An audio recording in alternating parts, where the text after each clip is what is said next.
if we lose 3 or 4-0, then it could be much more difficult for the second game.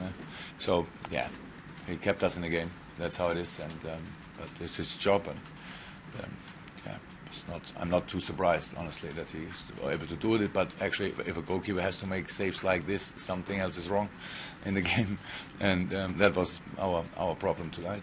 So that was really good. We played how we wanted to play.